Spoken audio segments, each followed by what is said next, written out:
Bueno, em, a partir de contribuciones que hicieron distintos investigadores, lo que se propone actualmente, se acepta, es un modelo político-económico que integra las estrategias que implementó Tiahuanaco para expandir y sostener su poder, y que se representa en este mapa que ustedes ven en pantalla, que está realizado en el año 1985 por Colata, uno de los investigadores que analizan la temática, y su propuesta, la propuesta de distintos investigadores, se sintetiza de la siguiente forma. Primero, Tiahuanaco, con su capital, que ya vamos a analizar qué particularidades tiene, representa un centro político, ¿sí? Y en sus alrededores, que sería como la semiperiferia, o también está bien hablar de que representa el centro, la forma de subsistencia principal fue la explotación económica de grandes cantidades de territorios a través de la agricultura intensiva.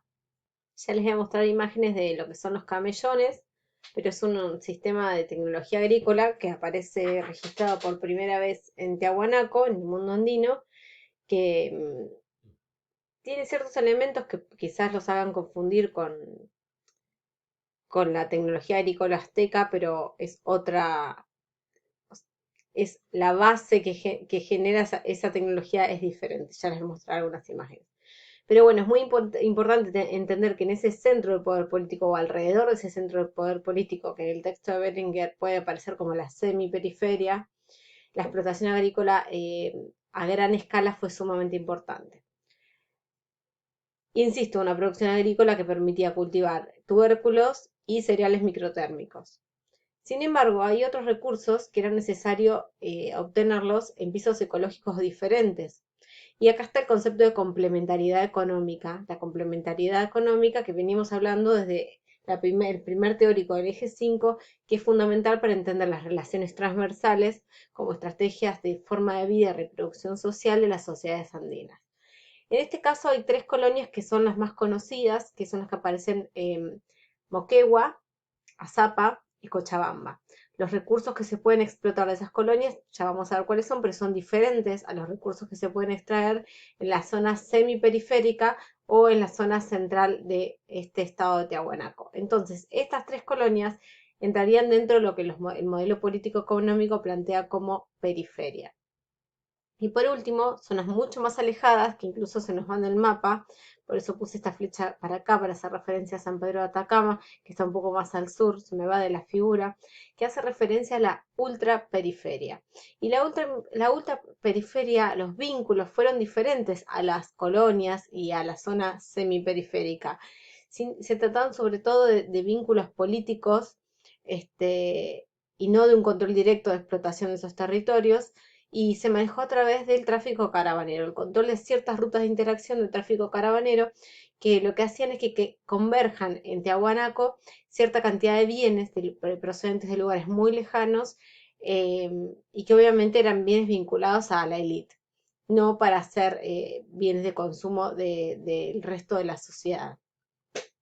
A través de ese tráfico caravanero es que Tiahuanaco accede a recursos de San Pedro de Atacama, y a través de los vínculos políticos con la elite de San Pedro de Atacama, que era quien manejaba las rutas caravaneras que conectaban con la provincia de Catamarca y con las sociedades de la quebrada de Humahuaca, es que Tiahuanaco accede a un montón de recursos que son exóticos, y sobre todo a recursos que ahora vamos a ver cuáles son, pero que tienen que ver con rituales de consumo de alucinógenos. Entonces, este panorama, este modelo político-económico, lo que está graficando son distintas redes de interacción y movilidad andina que fueron fundamentales para sostener los discursos políticos e ideológicos y también económicos de Tiahuanaco.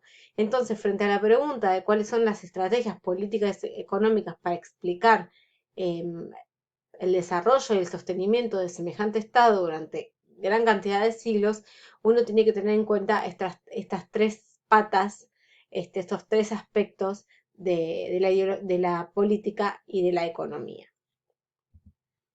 Pasamos a la otra diapositiva. Bien, respecto entonces a la organización sociopolítica de Tiahuanaco, nos da muchísima información el análisis de la ciudad de Tiahuanaco, de su arquitectura, de la iconografía que está plasmada en sus monumentos, Y a partir de ese análisis y también de análisis de crónicas del siglo XVI, sobre todo son crónicas que hacen referencia a poblaciones o incaicas, pero sí poblaciones que habitaban, más allá que estén bajo el dominio, que estuvieran bajo el dominio incaico, que habitaban el altiplano andino como grupos étnicos aymaras, registran el tema de la diarquía. ¿Qué es la diarquía? La jerarquía hace referencia a una forma de gobierno donde está encabezada por dos sectores importantes, una dualidad de poder. Sin embargo, esa dualidad es asimétrica, es decir, que hay un sector de esos dos que tiene un poco más de poder que el otro. Esta forma de organización diárquica se ve, como yo les decía, plasmado en distintos elementos arquitectónicos e iconográficos de Tiahuanaco. También se está planteando que estuvo presente en el caso del Imperio Inca.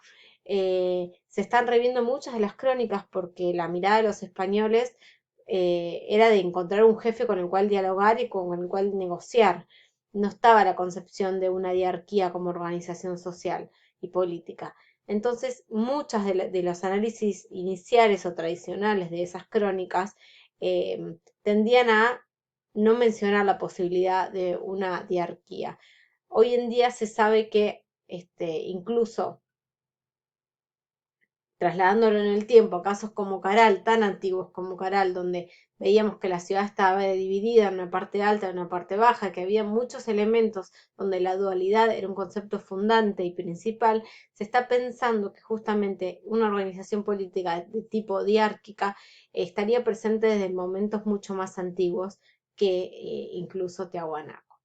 Bien, esta diarquía representa claramente una bipartición política y social.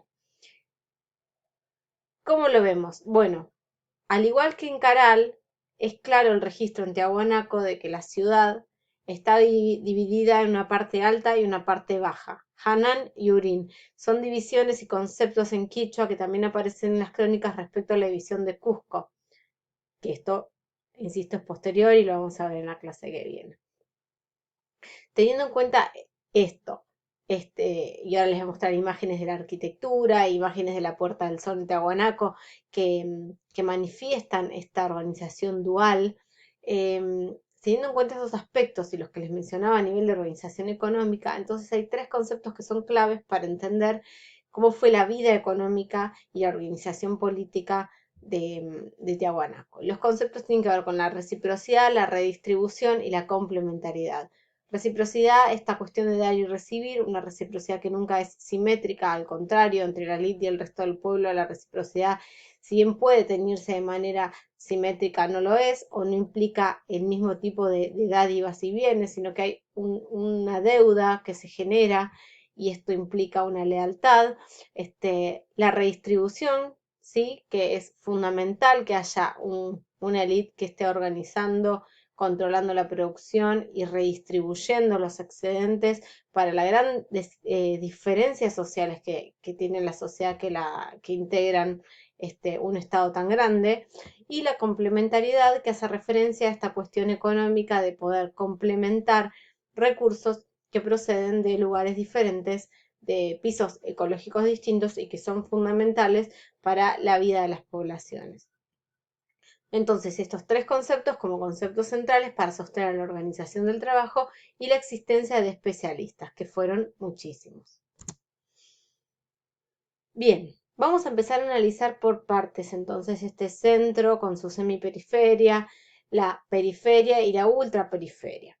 Entonces, para analizar el centro geopolítico tenemos que analizar la ciudad de Tiahuanaco, el sitio arqueológico que actualmente se puede visitar turísticamente y que en parte está reconstruido, con muchas críticas sobre la forma de reconstrucción, pero bueno, alguna parte está reconstruida. Ustedes pueden leer en el texto de Colata y Ponce Sanguinés y también en el texto de Berenguer la referencia a que esta ciudad capital, era una especie de metáfora o representaba una geografía sagrada, como un escenario teatral, dice Berenguer, del orden cosmológico. ¿Por qué está planteando esto? Bueno, en primer lugar, para acceder al centro de la ciudad, uno tenía que atravesar un canal artificial que en su momento estaba lleno de agua, ¿sí? Entonces se plantea al centro de la ciudad como una metáfora de la isla sagrada, de una de las islas sagradas del lago Titicaca. El lago Titicaca, tanto para los incas y posiblemente para la gente de Tiahuanaco, fue un centro mítico, o sea, de origen mítico, tanto de la humanidad como de las deidades principales. Siempre salen del lago Titicaca o nacen en alguna isla del lago Titicaca. El lago Titicaca entonces a su vez fue objeto de culto, donde se hicieron un montón de rituales que implicaron el arrojo de objetos especiales al lago, etcétera. Ya les voy a mencionar algún caso. De hecho, hay estudios de arqueología subacuática en el lago Titicaca donde encuentran innumerables cantidades de objetos, tanto incaicos como tehuanacotas, tirados como ofrendas al lago.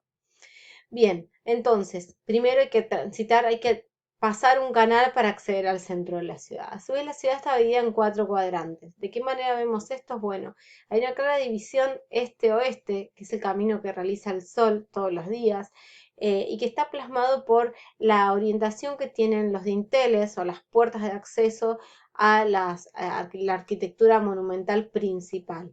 Y a su vez hay una división norte-sur que está dada por una parte alta y una parte baja de la ciudad, de la misma forma que lo veíamos en el caso de Caral. A su vez, esta división parte alta y parte baja se corresponde con dos núcleos ceremoniales gemelos, entre comillas, porque uno es más importante que otro. La parte alta, es decir, el norte, la arquitectura monumental que predomina, la que es más grande, la que es más alta, es el Acapana. Y la capana está vinculado a la representación iconográfica del puma. Ya les he mostrado un dibujo de la capana.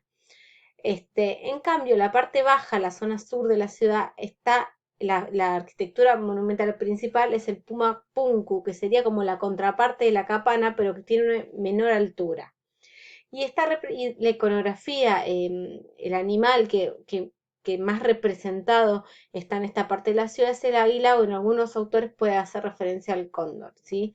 Tanto el águila como el puma o el cóndor son animales míticos que están fuertemente representados en distintos elementos iconográficos de Tiahuanaco.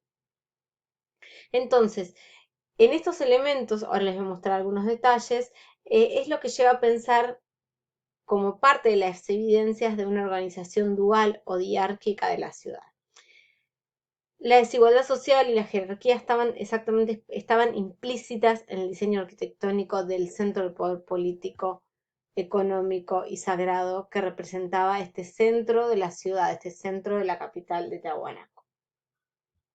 La ciudad pudo llegar a albergar hasta 40.000 habitantes, que obviamente no vivían todos en el centro de la ciudad, sino que también en la periferia. Y también esta cuestión de una organización concéntrica de lo sagrado, dicen Ponce, Sanguinés y Colata, es que a medida que la residencia estaba más cerca del centro de la ciudad, más poder tenían las personas que allí habitaban, y a medida que se iban alejando, menos poder tenían dentro de la organización social de este estado.